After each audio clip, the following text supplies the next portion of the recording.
Une vision un peu inhabituelle dans la rade de Saint-Pierre. Et pour cause, le Club Med 2 y a jeté son encre pour la journée. Accueillis en grande pompe par les différentes institutions, les touristes ont pu profiter de différentes activités pour l'occasion. Plus qu'un événement, un symbole pour la ville qui voit les prémices d'un retour du tourisme de croisière.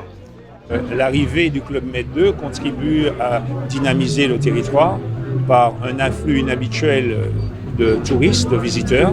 Ce qu'on souhaiterait, c'est de pérenniser ces actions. C'est pour ça qu'au niveau de la CTM, nous avons comme projet qu'il y ait une escale croisière sur Saint-Pierre. Et nous avons mis aujourd'hui des attractions et parmi les attractions, il y a un atelier culinaire pour montrer nos savoir-faire.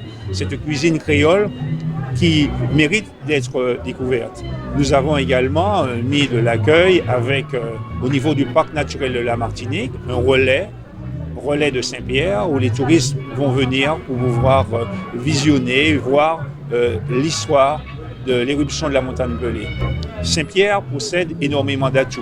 Si nous arrivons effectivement à développer Saint-Pierre et à rendre encore plus attractif Saint-Pierre, ce sont toutes les communes avoisinantes qui vont pouvoir en bénéficier. Une ville d'art et d'histoire remise en avant, mais surtout la vision d'un développement économique par le tourisme de croisière pour tout le Nord. Ça a fait la démonstration que notre territoire est un territoire attractif naturellement, qui présente des atouts parce que je reviens du bateau. J'ai discuté avec les responsables de cette croisière en leur demandant mais qu'est-ce qui vous a poussé à venir, comment cette décision a été prise. Ils nous ont dit tout naturellement, on a choisi Saint-Pierre parce qu'on sait ce qu'est Saint-Pierre. Donc à partir de là, on voit un atout pour Saint-Pierre, mais un atout pour tout le territoire du Nord Caraïbes et Atlantique d'ailleurs, mais un atout pour la Martinique. C'est un tourisme de loisirs, un tourisme qui demande de la qualité et qui a choisi une ville qui a une réputation internationale de par son volcan, de par le fait qu'elle a été, comme vous le savez, le bassin culturel, historique de la Martinique. Donc nous souhaitons mettre à profit ces atouts, ces richesses, au profit d'un développement économique véritable, créateur d'emplois pour les Martiniquais et apport et source de dividendes pour le pays aussi. Je suis fier déjà d'être maire de Saint-Pierre parce que vraiment c'est une ville extraordinaire et je le dis tous les jours à mon équipe et nous avons une énorme responsabilité par rapport à la Martinique du fait du potentiel qu'il y a là, du fait de l'histoire de la Martinique.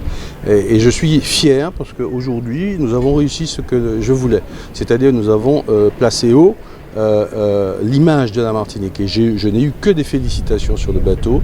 Il y a quelqu'un de nationalité belge qui m'a dit je suis belge avec son accent mais je tiens à vous féliciter, nous avons été vraiment extraordinairement bien accueillis et j'ai dit au commandant qu'il va falloir qu'on revienne ici. C'est ce que je voulais entendre, c'est-à-dire que nous sommes pas là pour faire du folklore, c'est une économie qui est là, une véritable économie qui peut être source de devises pour nous et d'enrichissement pour les Pierrotins et pour les Martiniquais. Donc nous travaillons sérieusement, nous voulons être des professionnels dans la matière. Donc là, nous avons fait un coup d'essai qui semble avoir réussi, j'ai que des retours positifs. Maintenant, je voudrais pérenniser ça. Et donc, si Saint-Pierre doit être le moteur, je vous dis, avec toutes les communes avoisinantes, avec la CTM, avec Cap-Nord, il faut qu'on prenne vraiment cette affaire-là au sérieux. Un sérieux dossier pour Cap-Nord, ayant récupéré la compétence tourisme, qui devrait en faire une de ses priorités. Ah oui, mais on a trop dit que le Nord, ça ne bougeait pas, que le Nord c'était la banlieue de la Martinique, au Nord il ne se passait rien du tout. Je pense qu'avec cette prise de compétence, ça donnera du regain justement au territoire Nord-Martinique, voilà, pour pouvoir avoir une autre vision, une autre façon de concevoir le Nord. L'office communautaire, on ne sait pas encore où cet office va s'implanter. Alors nous sommes, élus de Cap-Nord, nous sommes dans la réflexion pour savoir comment nous allons déjà positionner cette structure et comment nous allons l'organiser. Et une fois tout ceci fait, nous verrons comment justement nous allons aborder cet aspect tourisme qui nous est dévolu de toute façon, on ne peut pas y échapper. Du point de vue des passagers, c'est une réussite totale. J'ai été accueilli comme j'ai jamais été accueilli de ma vie. Sur une escale, et ça c'est chouette, et d'avoir des gens qui sont sincèrement souriants, pas juste là comme on peut trouver dans certains endroits pour tondre le tourisme, mais qui nous accueillent, et pas uniquement comme des touristes, mais comme des visiteurs. Et ça c'était vraiment bien. J'étais vraiment admirablement accueillie par les habitants et par les commerçants, parce qu'on sent qu'il y a une réelle demande au niveau économique et je pense que Saint-Pierre mérite vraiment de retrouver une place de choix. Emblème du patrimoine et développement économique, Saint-Pierre y a déjà trouvé son équilibre.